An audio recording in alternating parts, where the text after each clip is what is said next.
when we put this together, I was like, I got to go right back up there. So I'm doing all my stuff early so I can relax and watch the rest. But all right, our first presentation here.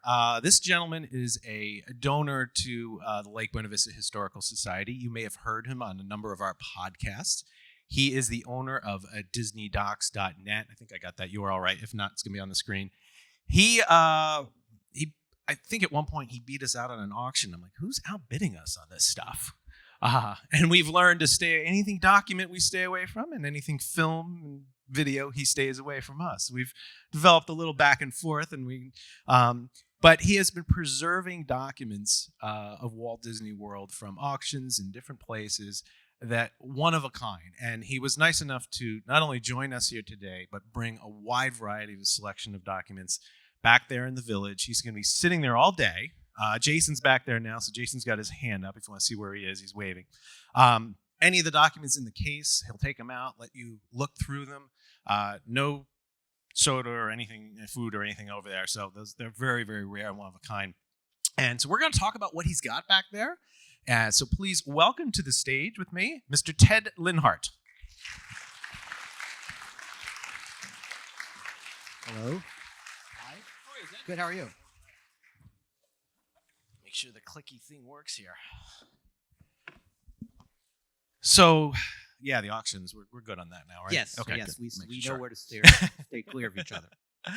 So, this is our longest slide, so we'll keep it up the longest. But why don't you tell everybody a little bit about what's behind DisneyDocs.net? Yeah, I've always been passionate about optimistic views of the future, and the best ways to see those represented are either through Disney World, many of the attractions here in Disneyland, also the 1939 and 1964 World's Fairs, which of course Disney was very part of the second one.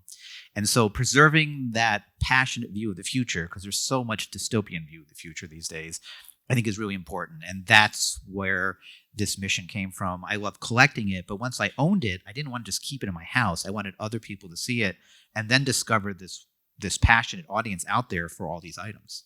Right, and Ted, you and I sat on a Zoom call and essentially went into your safe, so to speak, and your archives, and we selected about 18, 19, 20, somewhere in there. It's 18 items, it says 19, but yeah, ended up with 18. Because otherwise we would have had to rent a trailer or something to get you down here. So we've got a wide variety of different things, and we really started in the past, and we had that music in the transition here. Here's to the future, because that. I don't know if you guys remember, you did the RCA episode with us. Yeah, that was one of my, we don't have that here, but that's a great item. It's, the RCA communication system for Disney World. So let's what we're gonna do here is we're gonna kind of run through idea of the documents that you can see over there, and we'll go from there. So he's gonna tell us a little bit about each one and why we feel it's important for you guys to be able to see it and actually touch it too, provided you don't have soda. So this was a recent acquisition. This was a collection of letters back and forth between a family and Disney about selling their land in Orange County, Florida to Disney, and which they eventually did to become part of Disney World. There's mentions of Reedy Creek in here, which obviously is very relevant now. So it's about 50 letters, some from Disney, many between the family, discussing how much to buy it for, how much to sell it for. I think they wanted like $100,000, and I think they ended up getting $1,500. They definitely did not get what they want, but it's a fascinating look at how Disney worked with people or negotiated to buy land from people who owned really small parts of the land they wanted in Florida. Right. So the story really starts here. Everybody says, "Did you know he formed a shell corporation to buy land?"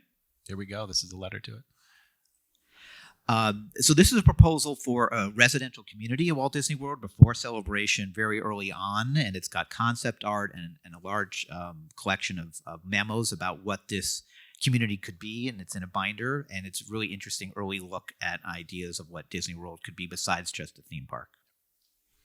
Can we make anything out on that? It's hard to see up here, but if you look at it in person, you can make out a little more. So guys can study that. So this is something that I know Hal's mentioned in the podcast. It's a nomenclature guide from 1971 for the opening Disney World, what to call everything in the park, in Marty Sklar's authored list. and it just has the names of how everything should be referred to. How many pages is that? How big is that? I feel like it's maybe 30, I think. That's a lot to decide way ahead. I may be wrong on that one. I haven't looked at it in a while, but yes, they definitely went very thoroughly looking at what everything should be named. So this is an official script for the opening of Walt Disney World over not the weekend it actually opened to the public, but a few weeks later, October 23rd. It just goes through all the different events that were happening, all the musical events, all the food. It's hundreds of pages long, just documenting everything that's happening that weekend. 150 pages. Is anybody just going to park themselves over there at all? Just a lesson? This is a handbook for great. the Polynesian to how it was built, how it works, what the cast members should do, what their role is in it, and everything they need to know about the Polynesian. This is not that thick a book. It's about maybe 20 pages, but it is fascinating to look at. And I love the font. That's what definitely attracted me to buy it, was that font. Some people might be wondering, like, where else have you acquired these other than auction houses? It's mostly auction houses or eBay. Sometimes there's people who are selling stuff that end up running into, but it's mostly auctions. I feel like a lot of this is getting out there, and as success of auctions begets more people putting stuff up at auction. And do you think you have a favorite one in your collection? I do think it is the RCA. It is. Yeah. Okay. I just thought it's something so unique about it. If you haven't listened to that episode, I recommend it. It's really interesting. Although the archive of the documents for about people selling land to Disney, that may also be a new favorite.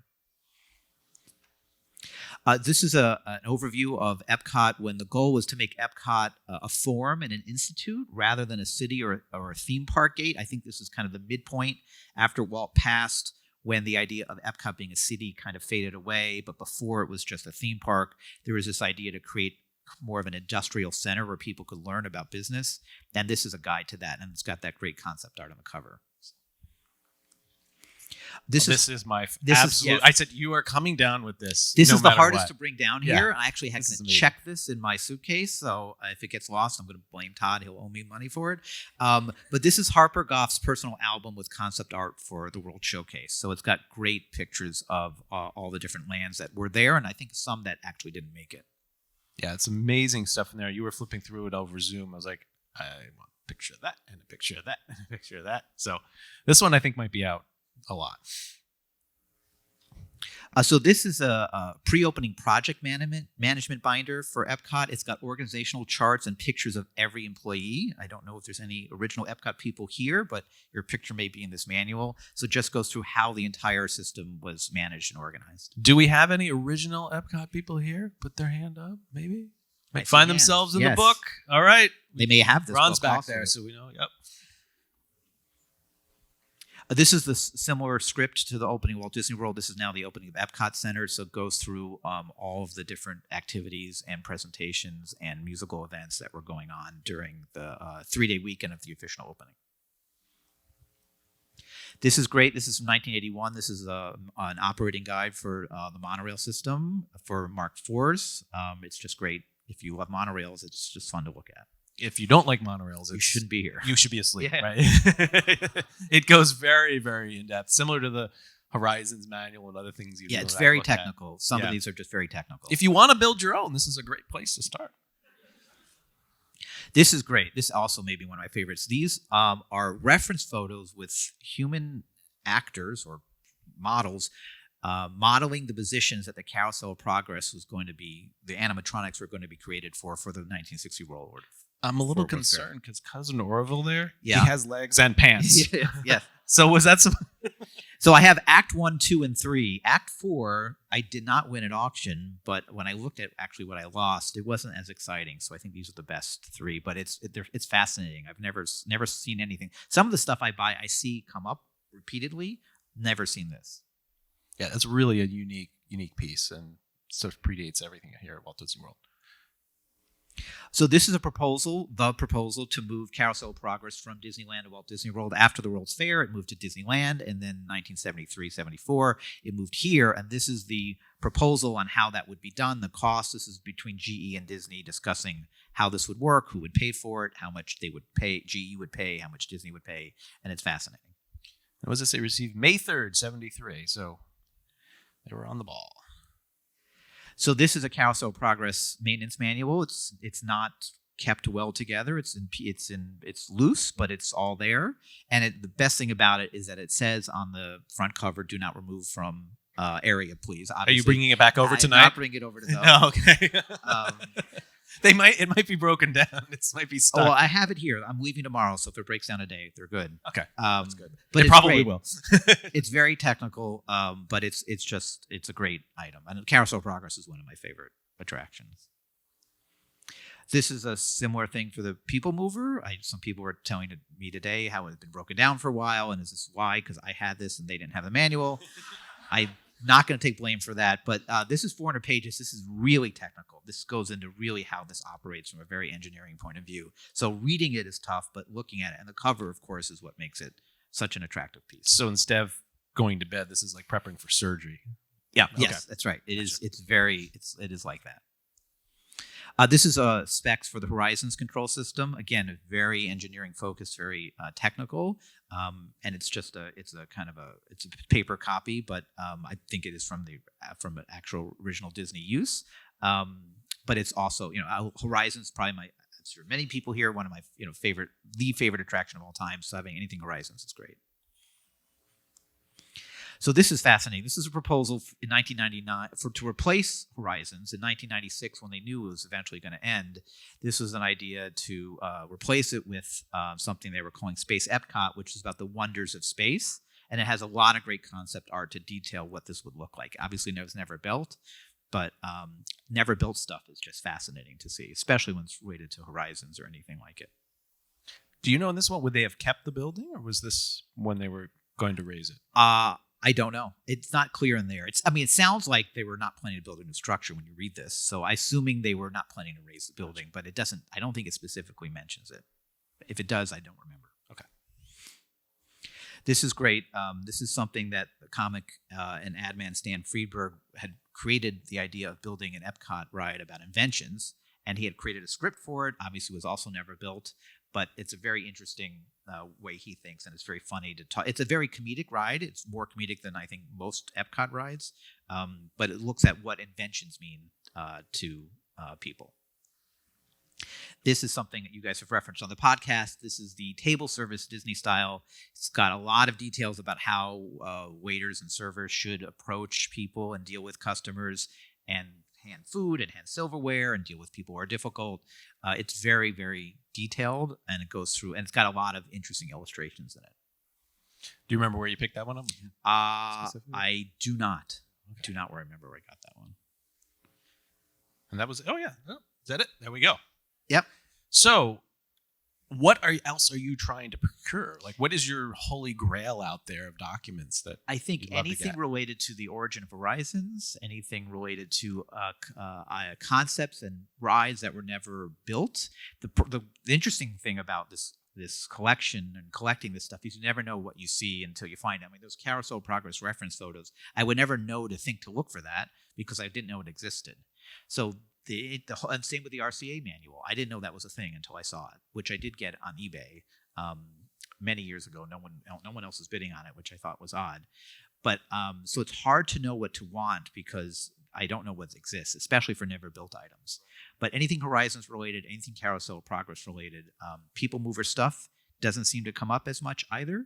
So anything about the origins, anything related to how people's ideas became reality, memos, those are my holy grails. Something about really the earliest origins of items. And you're just one man, just as we're a few people in Lake Buena Vista trying to find these things. So I think it would be appropriate if we could say, any of you out there, if you ever see these types of things and you want them preserved, let you know. Yes.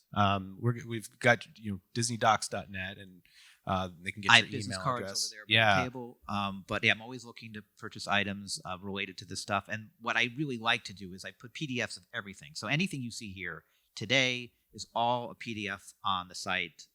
That's the whole point. This is not it's net, not com. It's not to make money. This is to share this stuff with everybody so that people who love to research, write books, they have access to this stuff. They don't have to hunt it down and find it or try to go to a library. You have to get in there. A lot of libraries require you to go there and you have to fill in forms and maybe get requests. this way, hopefully, this is just there for everybody to use. You can't check anything out of the Lake Buena Vista archives yet, or your check it archives. Okay, But you don't need to because there's a copy online. It's all online. For anyone to get a PDF. Right. So that's really the pleasure of it. Keeping it in my house for myself is fine, but sharing it with people is really what brings me the joy of it. Yeah, it's amazing how many auction houses are out there, and you're right. You just don't know what is popping up because just like we do with films and other things that we want to bring to you, you just don't know what's out there. We acquired one recently, and actually we lost one. And then Shelby, who's here, helped us acquire it back from a gentleman who wanted to sell it. These things are almost traded in. Oh yeah, I met Shelby today, which is going to be bad for my pocketbook. Oh, I'm sorry. Does he have a few things you'd like to buy? I've already bought stuff from him. Oh, transaction complete. Well, good job, Shelby. There we go. But, well, I really appreciate you being here. So let's remind you, you're going to be over there at DisneyDocs.net. He's going to be back in the corner where Jason can put your hand back up again, just to reference where Ted's going to be all day. Go back there, see his documents, Don't touch be and feel scared. them. Don't be scared to ask to look at something, but just try not to have liquid in your hand. It's the only show and tell touch you can do over there. So it's pretty cool documents. Yeah, but I love sharing it. Anyone wants to look at something, it's that's why I brought it all down. That's fantastic. Well, I appreciate you coming. This has been awesome. I hope you guys enjoy the documents they bought. I'm going to go over there and stare at Harper Goff's scrapbook. I can't wait to look at that. So, Ted, thank you very much for joining us. I appreciate it. Great. Thank you. Thank you.